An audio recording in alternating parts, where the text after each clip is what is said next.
Hello friends, আজকের বিষয়বস্তু হচ্ছে ক্রিপ্টোকারেন্সি। ক্রিপ্টোকারেন্সিটা কি?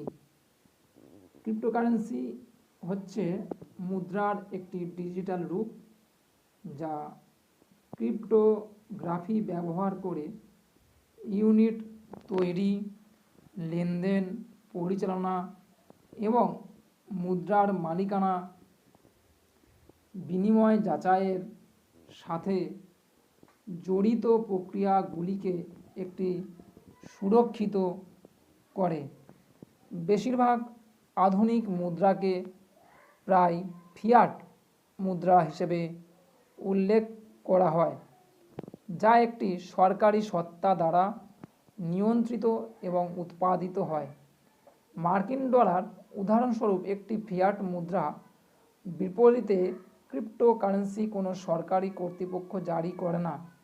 এটি সাধারণত একটি একক কর্তৃপক্ষ দ্বারা সরাসরি পরিচালিত হয় না, বরং একটি বিতরণকৃত ঐকমত্য পদ্ধতিতে কাজ করে। ক্রিপ্টোকারেন্সি ক্রিপ্টোগ্রাফি এবং মুদ্রার সংমিশ্রণ থেকে এর নাম লাভ করে। সমস্ত ক্রিপ্টোকারেন্সির কেন্দ্রে রয়েছে জটিল এনক্রিপশন সহ একটি ক্রিপ্টোগ্রাফিক অ্যালগরিদম, একটি দীর্ঘ চেনে ক্রিপ্টোগ্রাফিক হ্যাশিং অ্যালগরিদমের একটি অংশ সমাধান করে ক্রিপ্টোকারেন্সি তৈরি করা হয়। এটি একটি মুদ্রা বা ডলার বিলের মতো একটি ভৌত একক নয়, বরং একটি গাণিতিক গণনা। ক্রিপ্টোকারেন্সি সম্পদগুলি প্রায় একটি ডিজিটাল ওয়ালেটে সংরক্ষণ করা হয়, যা ক্রিপ্টোকারেন্সি ট্র্যাক রাখে।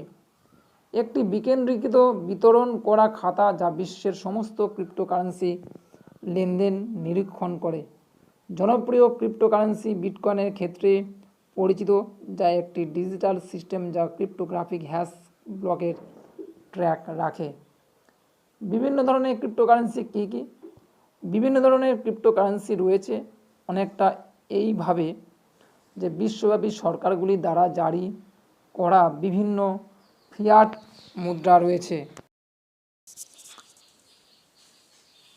যেমন বিটকয়েন, ডোজকয়েন, ইথেরিয়াম। বিটকয়েনটা কি? বিটকয়েন হচ্ছে একটি সাধারণ উদ্দেশ্য ক্রিপ্টোকারেন্সি এবং এটি শিল্পের একটি প্রধান অগ্রগামী। এটি ব্লকচেন ব্যবহার করে কাজ করে, যা বিটকয়েনকে একটি পিয়ার টু পিয়ার নেটওয়ার্ক জুড়ে বেনামি ভারীভাবে এনক্রিপ্ট করা হ্যাশ কোড ডিজিটালভাবে বিনিময় করতে দেয়। এটি তৈরি করেছেন সাতোশি নাকামোতো, যার আসল নাম কখনো প্রকাশ করা হয়নি।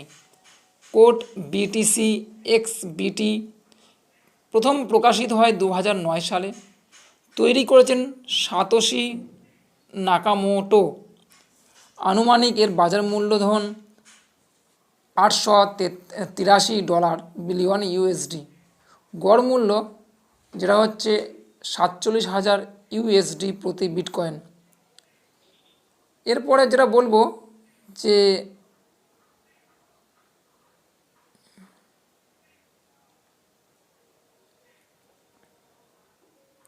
ডোজকয়েন কি? ডোজকয়েন হচ্ছে প্রায় শুধু ডোজ হিসাবে উল্লেখ করা হয়। ডোজ ইন্টারনেট মেমের মতো ওর ভিত্তি করে একটি প্যারোডি হিসাবে তৈরি করা হয়েছিল। টেসলার সিও অ্যালেন মার্কস এবং বিনিয়োগকারী মার্ক কিউবান 2021 সালে এটিকে জনপ্রিয় করা শুরু না করা পর্যন্ত এটি প্রায় মূল্যহীন মুদ্রা ছিল। কোড ডোজ প্রথম প্রকাশিত 2013 সালে। তৈরি করেছেন জ্যাকসন পামার এবং বিলি মার্কস। আনুমানিক বাজার মূল্য 32 বিলিয়ন ইউএসডি, যার গড় মূল্য 0.25 ইউএসডি প্রতি কয়েন। ইথেরিয়ামটা কি? ইথেরিয়াম সাম্প্রতিক বছরগুলিতে বিটকয়েনের প্রাথমিক ক্রিপ্টোকারেন্সি প্রতিযোগী হিসেবে আবির্ভূত হয়েছে। এটি একটি মুক্ত উৎস হিসেবে ব্যবহার করে বিটকয়েন উপস্থিত ছিল না এমন অনেকগুলি সক্ষমতা প্রবর্তন করে। ইথেরিয়াম এর সলিডিটি প্রোগ্রামিং ভাষার মাধ্যমে ব্লকচেন এবং স্মার্ট চুক্তি বিতরণ করেছে। ইথেরিয়াম দ্বারা তৈরি ক্রিপ্টোকারেন্সিকে ইথার বলা হয়। সেপ্টেম্বর 2022-এ ইথেরিয়াম যেভাবে লেনদেন সম্পাদন করে এবং যাচাই করে তার পরিবর্তন করেছে। একটি ঐকমত্য অ্যালগোরিদমের জন্য কাজের প্রমাণ POW মডেল থেকে একটি প্রুফ অফ স্টেক পদ্ধতিতে চলে গেছে।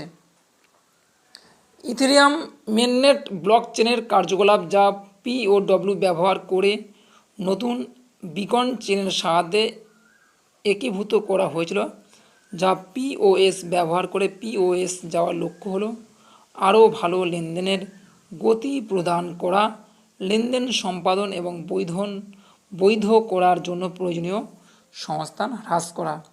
কোড ETH প্রথম প্রকাশিত হয় 2015 সালে। তৈরি করেছেন ভিটালিক বুটেরিন এবং গ্যাভিন উড। আনুমানিক বাজার মূলধন $396 বিলিয়ন, গড় মূল্য $34,000 প্রতি ইথার।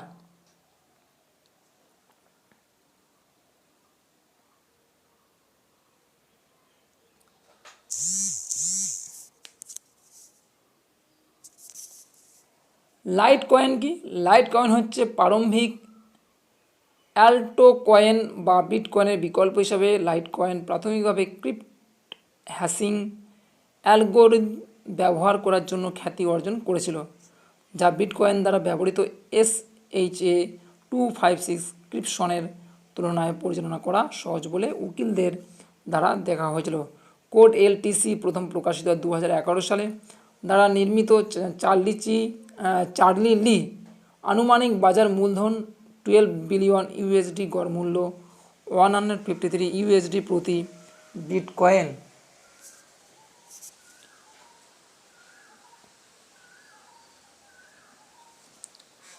তো বন্ধুরা, আপনারা শুনলেন। এরপরে যেটা বলবো, মনেরো কি? মনেরো হচ্ছে একটি পাবলিক ডিস্ট্রিবিউটেড লেজার ব্যবহার করে মনেরো 2018 এবং 2019 সালে ক্রিপ্টো মাইনিং আক্রমণের জন্য পছন্দের ক্রিপ্টোকারেন্সি হিসেবে অবাঞ্ছিত কুখ্যাতি অর্জন করেছে।